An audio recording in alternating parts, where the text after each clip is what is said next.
160. Is the author present? Will the clerk please read the title and any headings? Reducing Teen Pregnancy. There are amendments.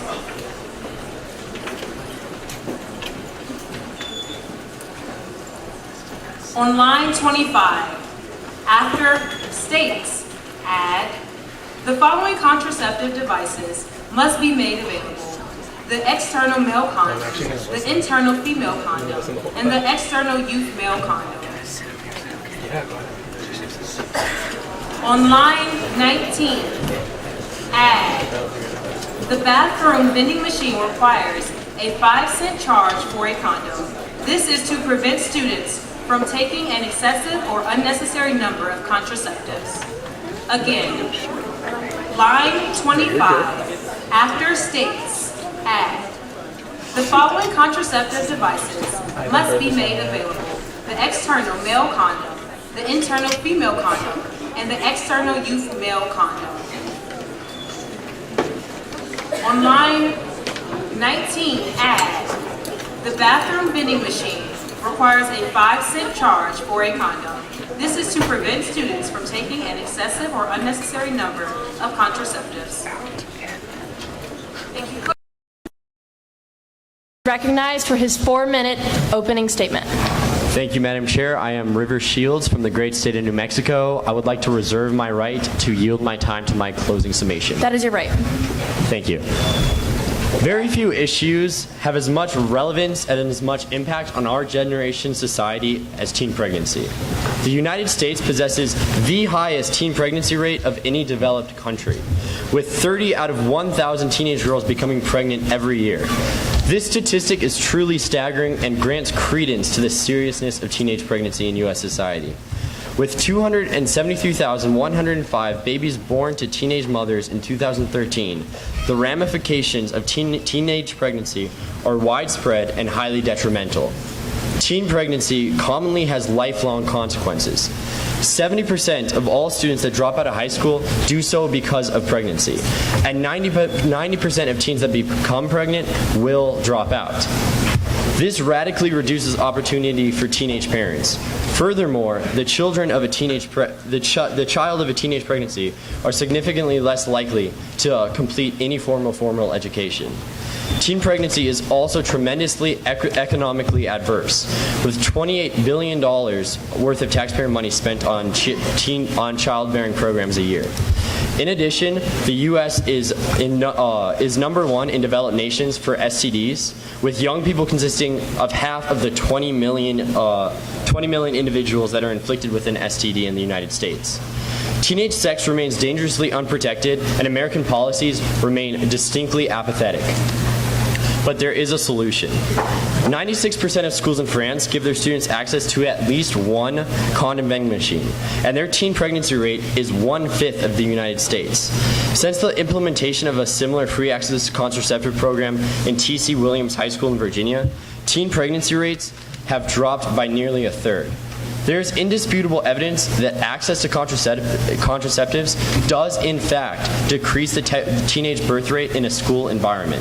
I'm proposing a similar system that allows students to have immediate and anonymous access to contraceptives by placing distribution machines in bathrooms and providing condoms in the school's nurse's office.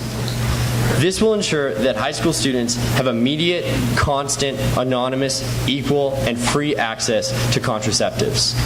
There is nothing that can be done to prevent teenagers from participating in sexual activity. Historically, abstinence-only prevention methods have resulted in nothing more than increased pregnancy rates. Teen pregnancy could have been resolved decades ago if the United States were to have embraced a system that is statistically proven to be highly effective at preventing teenage pregnancy. By implementing this system, we can protect the health and livelihood of hundreds of thousands of teenagers, as well as ensure their education. Fiscally, countless monetary wealth can be saved from teen childbearing programs, abortion costs, and STD treatments and testing. But most importantly, this proposal will increase the likelihood that students will complete their education and continue to better themselves as they live the rest of their lives. I yield my time to my closing argument. Thank you, author. You've yielded 45 seconds. With that, the floor is now open to 4 minutes of non-debatable technical questions. Are there any such questions? Delegate from New Jersey, Indiana, Massachusetts, South Carolina, Florida, New York, North Carolina, Texas, Oklahoma, Wisconsin, Louisiana, North Carolina, Missouri, Connecticut, New Mexico.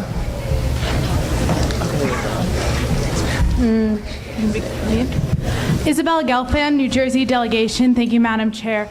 Are you aware of how many of the teenagers who drop out due to teen pregnancy That are question is female debatable. students? Next question. Thank you, Chair. My name is Laura Sargent. I am from Florida. What would the penalty be for the schools if they do not keep these condom machines, vending machines, whatever, restocked? Madam Chair, the penalty would be some type of administrative action to like restructure whoever distributes. Thank you. Next question. Thea Sentence from the Republic of Texas. In percentage, what is the success rate of condoms for teen use? The external male condom is 98% effective. Thank you, Madam Chair. Dr. Pallmeyer, South Carolina delegation. What is a youth male condom? The youth male condom is a condom, but smaller, so that younger individuals would have like a more effective use with it. Thank you. Next question. Quentin Hubel from the Republic of Texas. What other developed nations have implemented this system? Madam Chair, at this time, the only statistic I have on this is France. Next question. Thank you. Malachi Percy, Louisiana delegation. Would it be up to each one of these schools to acquire the funding to maintain these?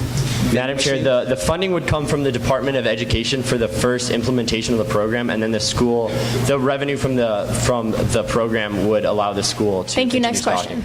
Thank you. Hazel Baker, North Carolina. What % of American high schools currently offer contraceptives to their students? Madam Chair, I do not have the number for Thank that. you. Alec Fisher of the Wisconsin delegation.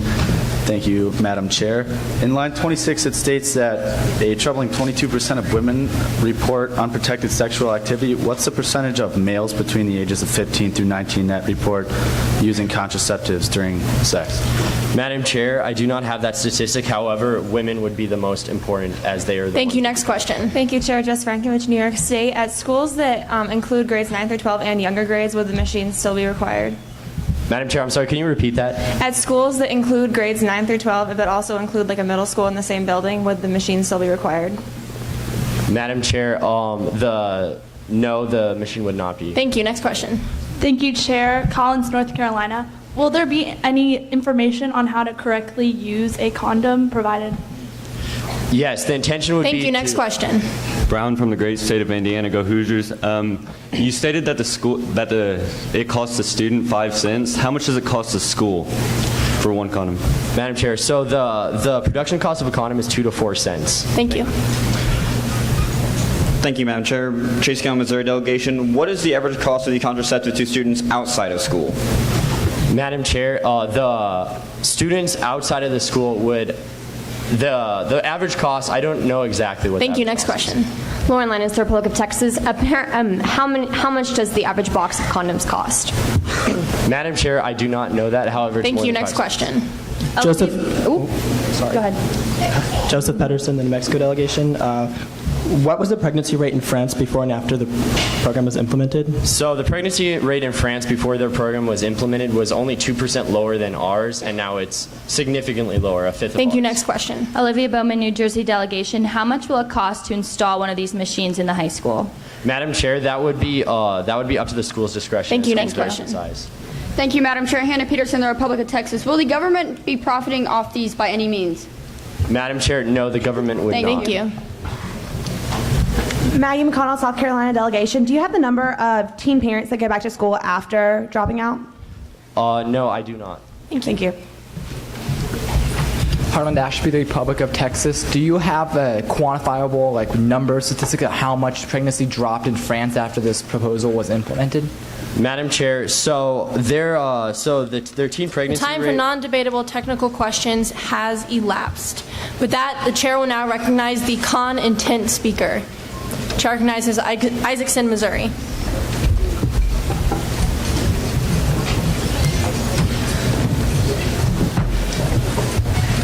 Maggie, Isaacson, Missouri delegation, thank you, Chair. I am standing in front of this plenary session and speaking out both as a strong advocate for greater access to contraceptives and an opponent to this proposal. In a world where 70% of teens have had sex by the age of 19, the practice of safe sex is absolutely imperative. The problems stemming from unsafe sex are numerous, from unwanted teen pregnancies to unreasonably high amounts of sexually transmitted infections. However, between 1995 and 2002, the rate of teen pregnancy in the U.S. fell, mainly due to increased use of contraceptives. Yet, even in the vastly improved world of safe sex we live in today, contraceptive use is not where it should be.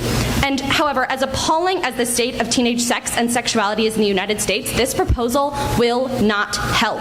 Access to contraceptives is not the only step to solving these issues. Along with availabilities of correct supplies, teens need information that is not mandated by this proposal. They need education on the options that are available to them and which ones are appropriate, along with how to use them correctly. Comprehensive sex education not only lowers the rate of STIs and teen pregnancy, but promotes healthy sexual relationships.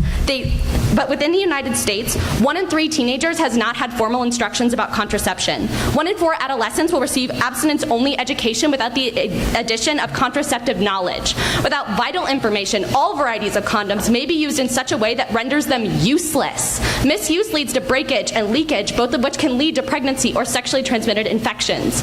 And considering that 41% of teenagers report that they know little or nothing about condoms, the chances of correct use are very low. But beyond that, condom distribution programs without any sort of organization running it is doomed to fail. The Center for Disease Control, the leading expert on preventing diseases such as STIs, has organized a plan for creating effective distribution programs. Firstly, the condoms should be provided free of charge. Although these condoms only cost 5 cents, that's still another step in the process that needs to be completed. And after all, how many of you bring nickels into the bathroom with you? Second, this program needs wide-scale distribution and promotion activities. This is designed to promote awareness and encourage even those who are planning on not having sex to just grab them anyway, just to be safe.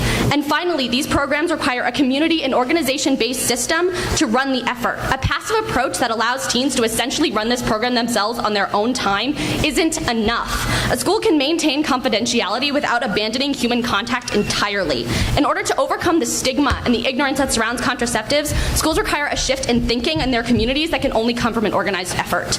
In all, the problems this proposal attempts to address are very real and very larger than our society, and especially within our age group. It seems that the issues of contraceptives will be debated over and over again until the end of time. However, a few things are not in doubt. 1, comprehensive sex education is a non-negotiable step to lowering teen pregnancy rates, and 2, similar to throwing money at a broken education system, throwing condoms at the problem of teen pregnancy won't solve anything. Thank you, and I yield my time to the chair. Thank you, Delegate. The chair would like to remind everyone to remain respectful during debate.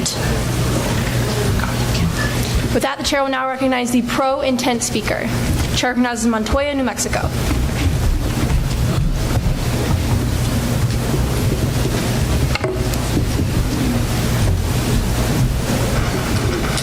Thank you, Madam Chair, fellow delegates. I'm Galen Montoya from New Mexico.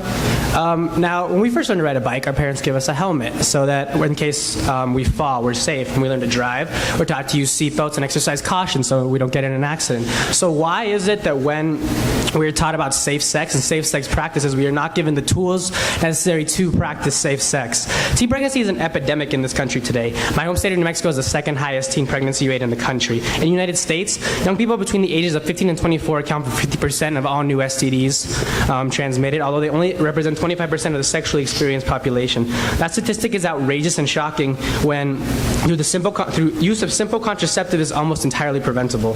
The placement of these condom vending machines is exactly the kind of solution that effectively addresses the problem in a cost-effective and self-sufficient manner.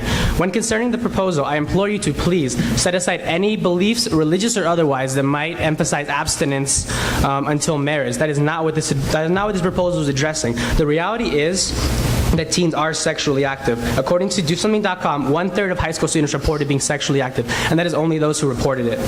For those of you who believe that the solution is an improvement in education and emphasis on abstinence, 37 states that require sexual education require abstinence in it, and 26 states emphasize it as the best possible solution. However, these statistics in teen pregnancy have not changed at all since not changed much since 1991. I would like to reiterate that this is a completely opt-in program. There's only incentive for people to do it. There's no punishment for people not doing it, so it doesn't infringe on states' rights at all. As the author stated, a similar proposal was implemented in France, and their teen pregnancy and STD rates dropped staggeringly. If it is implemented here, it will save costs in Planned Parenthood, STD treatment, and teen health that would far outweigh the costs of the initial implementation. Not to mention the innumerable cost of raising a child when you cannot even support yourself. Thank you. I yield the rest of my time to the chair. Thank you, Delegate. With that, the floor is now open to con and pro debate. Are there any con speakers on the floor? The chair recognizes Moffitt, Alabama.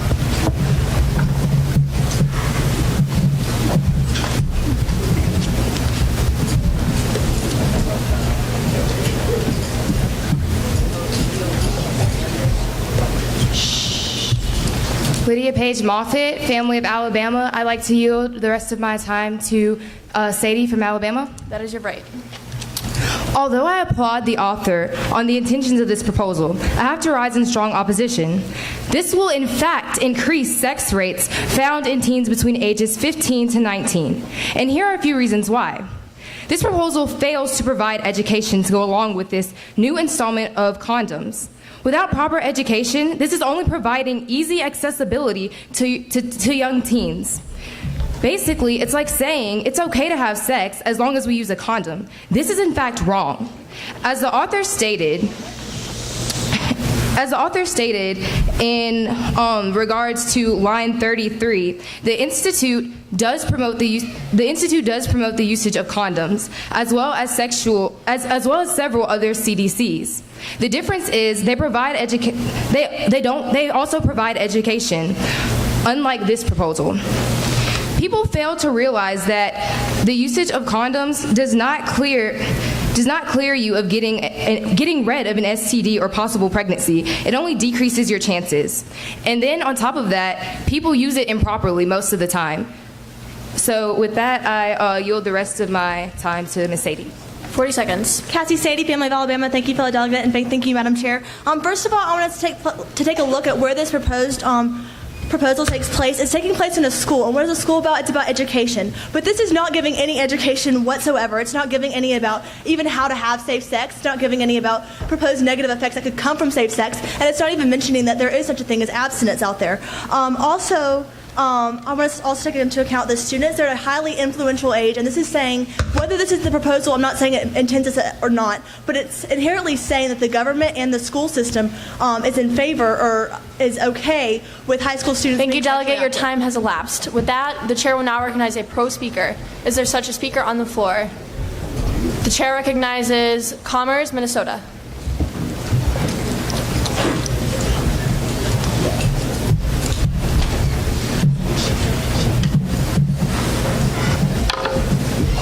Commerce, Minnesota. I'd like to reserve the right to yield the rest of my time to Ellis, Minnesota. I'm sorry, 1 second. Delegates. You may begin. Commerce, Minnesota, and I believe that this proposal shall pass. I yield the rest of my time to Ellis, Minnesota. 1 minute, 50 seconds. Ellis, Minnesota. Thank you, Madam Chair. It has been proven time and time again that providing students with contraceptives, specifically condoms, decreases the spread of STDs and STIs. Additionally, what this proposal does is give power to both males and females to make the decision to use contraception in the form of condoms. Additionally, the amendment on this proposal mandates that external male youth condoms be available in all schools. I will clarify the purpose and use of the external male youth condom, but delegates, I ask that we all be respectful while I do this.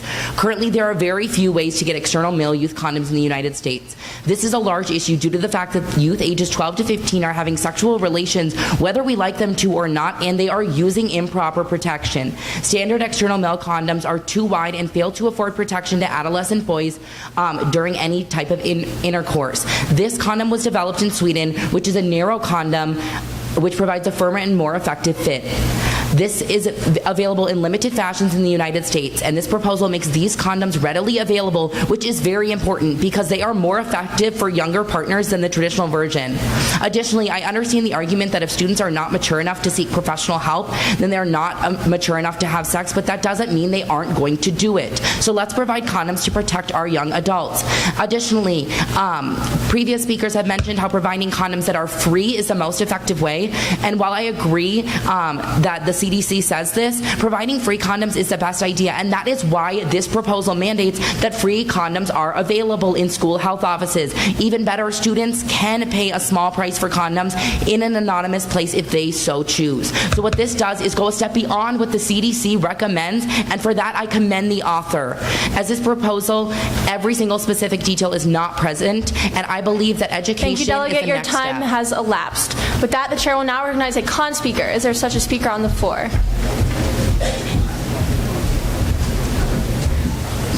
Chair recognizes Craddock, Texas.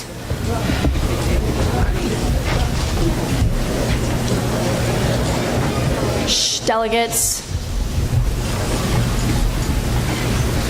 Benjamin Craddock, the Republic of Texas. I reserve my right to yield the remainder of my time to Peterson, Texas. That is your right. All right, firstly, I'd like to address that in 2014, the CIA reported that France is growing more and more religious. And of course, main religions in France are Christianity and Islam. Over 95% adhere to these religions, and both of these religions both do not condone minor sex.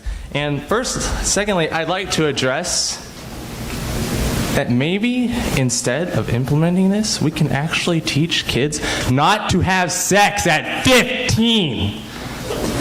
But more importantly, instead of legislating personal problems, we should actually Delegates, I'm sorry. Please remain respectful. Thank you. You can resume. Instead of legislating personal problems, we should actually go away from animalistic and barbaric activity. And I would also like to add, buy your own condoms. Do not make the government pay for them. I yield the remainder of my time to Peterson, Texas. 1 minute.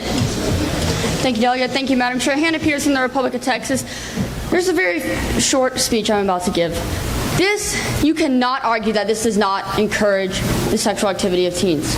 It is not the job of the school or the government to involve this within the schools. If they want to have that in their personal life, then they need to separate their personal life from their education and not influence the others around them. You cannot tell me if you put a bar on a college campus that is not encouraging drinking, okay? You can give someone an education, you say, oh, well, I told you you shouldn't drink this much. I told you you shouldn't get drunk and out of control, yet you are providing that product for them and having it available for them when it should be separate and in their own personal life, on their own personal time. We do not need to be providing this for them. Condoms are available just about anywhere, wherever they want, and they can go get them on their own. Thank you, and I yield my time to the chair. Thank you, Delegate. With that, the chair will now recognize a pro speaker. Is there such a speaker on the floor? The chair would like to recognize someone who has not spoken in this plenary session. The chair recognizes Anders, New Jersey.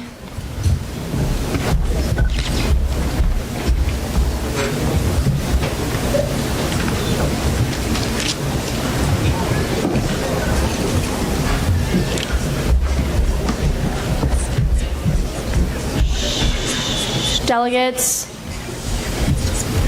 please to make haste. Your time has begun. Alex Anderson, New Jersey delegation. Thank you, Madam Chair. I reserve my right to yield to a fellow delegate, Jaffe from UN. That is your right. And I also reserve my right to extend debate by 2 rounds.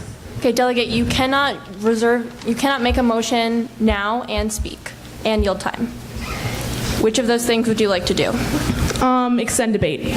Okay, you are making a motion to extend debate. How many rounds would you like to extend it by? 2. There is a motion to extend debate by 2 rounds, con pro. Is there a second? Second. All those in favor, please say aye. Aye. All those opposed, please say nay. Nay. This motion does pass. We will now have a different pro speaker. Is there such a speaker on the floor? Again, delegates, someone who has not spoken in plenary session yet. The chair recognizes Minerath, California.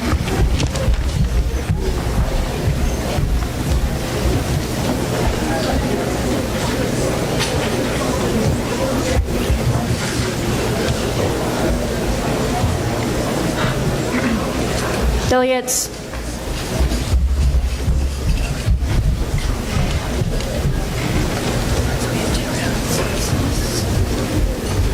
Your time has begun.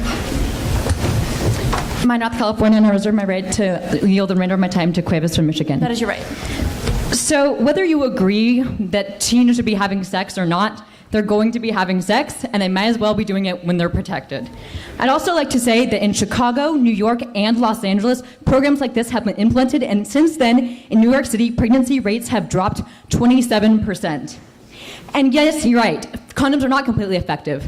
They're only 98% effective, which is a lot better than 0% effective, which is what you will have if you do not use a condom. I yield my time to Michigan. 1 minute. David Kovas, Michigan delegation. I'd like to take some of my allotted time to speak on behalf of a very common sense topic: safe sex. Making contraceptives readily available not only makes safety a more available option, but takes steps to encourage discussions about sex, not promoting sexual activity. In the same way that denying individuals easy access to contraceptives doesn't stop individuals from having sex. It again promotes safety. Schools aren't the place for this type of thing. What is education without the provision of the necessary materials? We don't go to math without calculators. We don't go to gym without sports equipment.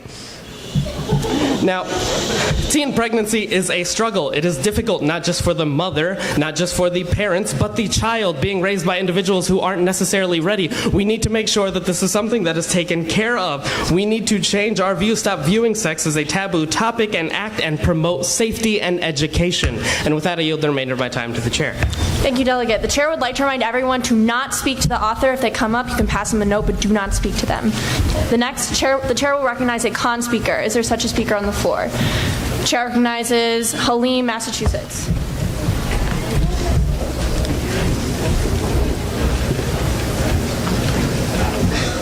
Thank you, Madam Chair. Easily from Commonwealth of Massachusetts. And I would first like to say that. I would first like to yield the remainder of my time to Chettiswabi from Massachusetts. You can reserve that right. Now, I would first like to say that everything this proposal author has stated, I firmly agree with. We should absolutely be providing condoms to students in every way. But to quote Andre 3000, this proposal is a pack of questions with no answers.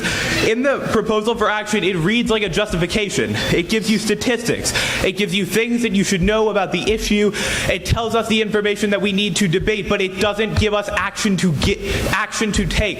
This proposal never clearly states that we will be providing these three types of condoms in schools, anywhere. Therefore, effectively, what we have passed will be a report stating some statistics in France and some other further information that we should know to debate this issue. With that, I will yield the remainder of my time to Chettiswabi from Massachusetts. 1 minute. Thank you, previous speaker. Trenton Swomley, Massachusetts delegation. Would the author please yield to a series of questions? Author, do you yield? Author, someone is trying to ask you questions. Oh, I'm sorry, I yield. He yields. Where would the funding come for this program? From the Department of Education. Where is this in your proposal? It is not in my proposal. Thank you. Who will implement this proposal? I'm sorry, can you repeat that? Who would implement this proposal? The Department of Education as well. Where is this in your proposal? It is not in my proposal. Thank you. I yield my time. Thank you, Delegate. With that, the chair will now recognize a pro speaker. Is there such a speaker on the floor? The chair recognizes Pate, Texas.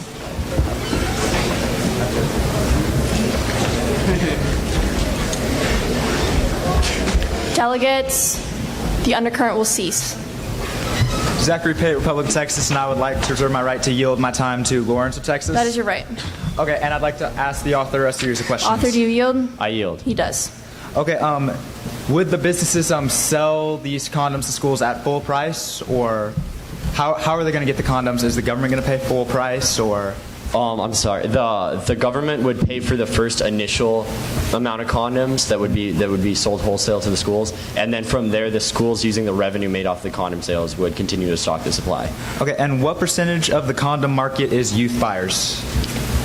I do not have that statistic. Okay, thank you, and I yield my time to Lawrence of Texas.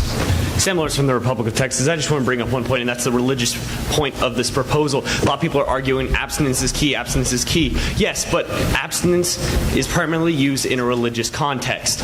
We are not a religious society. In this regard, our government has to be separate from religion. In the United States, safe sex is more important than a religious ideal. Teen pregnancy ruins lives. Teen pregnancy causes lives and struggles that should not be there in the first place. By providing condoms to kids in the United States of America, we are providing equal opportunity for everyone. Equal opportunity for everyone in the future, for their future children, for themselves, to get an education, to live in society, to have a great future.